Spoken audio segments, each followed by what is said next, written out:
the memorial service for the Duke of Edinburgh. Let's start with the positives. A return to visibility for the Queen and a service the Duke would have approved of. Yeah, Joe, it was really lovely to see the Queen out and about again, wasn't it? And we haven't actually seen her do an engagement outside of the palace or castle walls for actually 6 months, and how appropriate it was that it was the service of thanksgiving for the late Duke of Edinburgh. And you know, to use a cliche, it was the service he would have wanted. It was the service he wrote for himself, the funeral service he wrote for himself, but they couldn't include a lot of elements in it because of COVID, and those elements were brought into that memorial service at Westminster Abbey. So we heard the people sing the songs he wanted to sing, the hymns he wanted to hear, the readings he wanted to hear. So it was a really lovely and actually quite kind of strangely joyous event as well. But as your front page story on Wednesday suggested, it was the role of the disgraced Andrew that dominated the headlines, wasn't it? It was. I was sitting there in Westminster Abbey kind of thinking of the story I would write that day and how it would be all about the Queen making this first very, very notable public appearance. And then we saw Prince Andrew walk her down with her holding firmly onto his arm down to her seat. And obviously the entire narrative changed. And of course, nobody would begrudge Andrew being there because, of course, the Duke of Edinburgh was his late father. He's entitled to mourn and to celebrate his life. But of course, I know from speaking to my contacts, the feeling in the family was that it just, there was a great kind of feeling of dismay and consternation that not only did he accompany her by car from Windsor, but he actually kind of walked her down to a seat in full view of this live public broadcast, given what's happened in recent months. Yeah, it seems that everyone agrees it was a bad look. So how did it happen? It's an interesting question, and it's one I've tried my hardest to get to the bottom of. Now, it makes sense for Andrew to accompany the Queen in the car from Windsor to Westminster Abbey. They actually live only a couple of minutes away from each other on the Windsor estate. But, you know, my understanding was the hope was amongst the family that he would kind of drop her at the door and then kind of make a quiet entrance to his own seat and leave the Queen to make her way to hers. And of course, what I have heard for a very long time is that Andrew does see her on a daily basis. He does have her ear. There's a lot of kind of, you know, chatter that goes into that ear, and he tends to get his own way that way. And I think a lot of people in the family felt quite regretful that this had happened and really didn't think it was a very good look. And there was a large turnout from European royals, many of whom were related to Prince Philip, and a rare full turnout from the rest of the family, but as expected, no sign of Harry. Yeah, I mean, it was a fantastic turnout of European royalty. I think I counted almost 30 members of various European royal families there, which I think shows you how loved and appreciated Philip was. But yes, there was one person who was notable by their absence, and that was, as we know, Prince Harry. I mean, in one way, I don't think it was a bad thing because, of course, everyone would have been looking at him, everyone would have been trying to assess the kind of body language and the interactions he had with the rest of the family, given everything that's gone on. But I certainly know from speaking to the few people I did in the congregation that it was the big topic of conversation amongst them, as well as Andrew. And a lot of people thought, despite everything that had happened, it was pretty poor form that he didn't go. Thank you, Rebecca. We'll have more from you in just a moment. But for now, let's hear from our esteemed panel. And why have one Richard when you can have two? I have two Richards this week. The first is Richard Kay, royal expert and editor-at-large at the Daily Mail. Alongside him, back after an extended COVID absence, it's the fighting fit Daily Mail's diary editor, Richard Eden. Welcome to you both. Good to be back. Now, Richard Kay, I'm going to start with you. Now, obviously, Harry's absence from the Duke's memorial service was put down to his ongoing legal battle over royal protection, but he's kind of seems to have overplayed his hand here.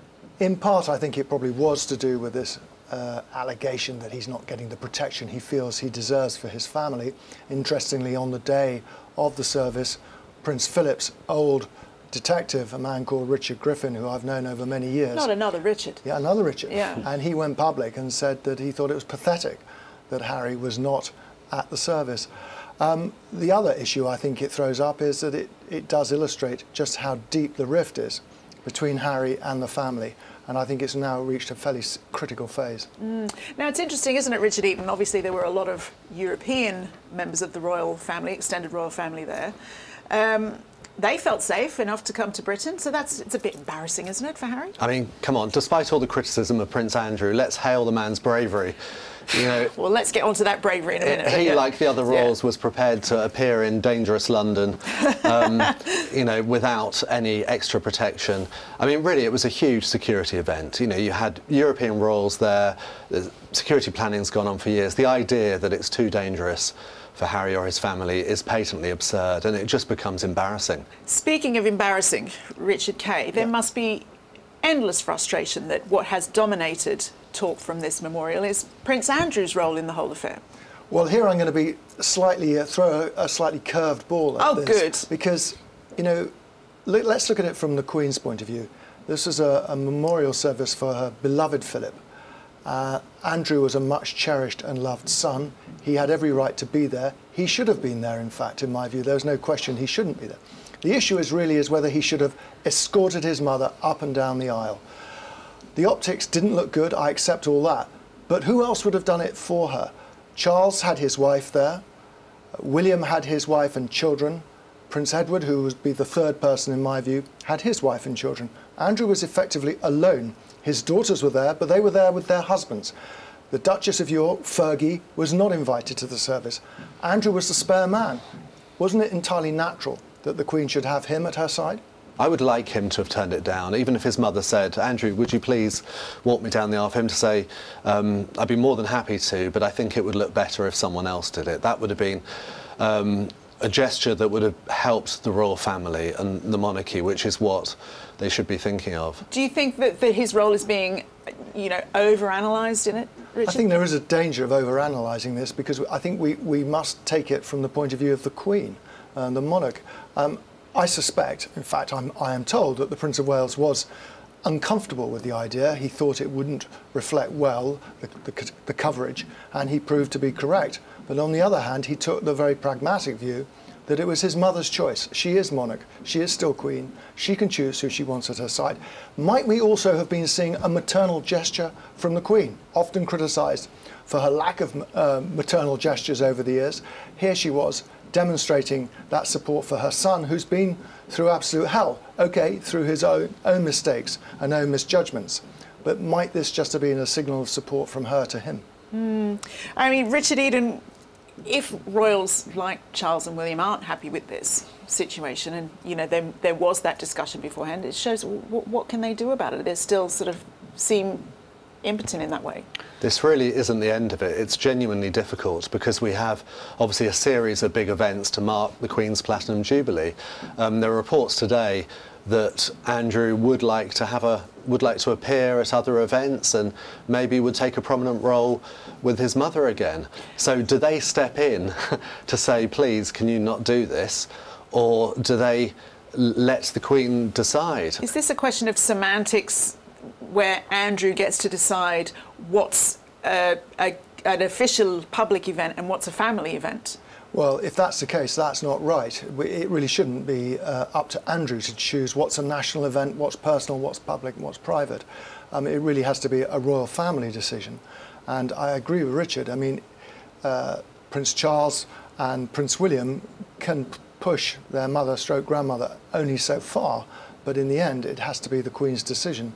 But Andrew himself, we hope, has the self-awareness to realise that his presence is not wanted. But why do you think he just doesn't seem to be getting it, does he? He doesn't seem to be getting the public anger and discomfort with his public role. We were told he was seceding from public life, and yet he keeps cropping up. There is something that worries me slightly, is people say to me that Prince Andrew does hope to resume a public role in the future. They don't give any sort of time frame for that. So from his point of view, it is helpful if he's got his mother giving a very public show of support for him. So I hope he's not abusing that support from his mother. Richard Kay, do you think that the Queen has some sort of sense or feeling that she either believes or hopes that Andrew's been forgiven? I think she would like to think that Andrew will be forgiven. But certainly I think what we do know from this is the Queen believes in Andrew, supports Andrew. The fact that Andrew was not convicted of any kind of criminal misdemeanour is important to her, I think. And I think she's sort of showing to the country at large, if you like, that if she, his mother, can forgive him, I am asking you in your hearts to show a modicum of forgiveness for him too.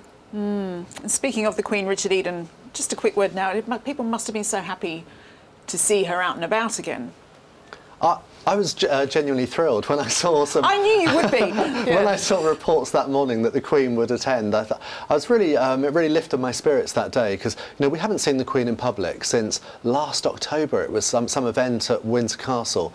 So it was a big event, and that was why it was so sad, because the headlines should have been about her first big public appearance, and walking as well. There's all the speculation about. I thought she looked good. Yeah, all the speculation about whether she would have to go in a wheelchair or whatever, and there she was. Walking down the aisle, and it was such a big moment. So for then that to be overshadowed by Andrew's presence really did put a damper on things.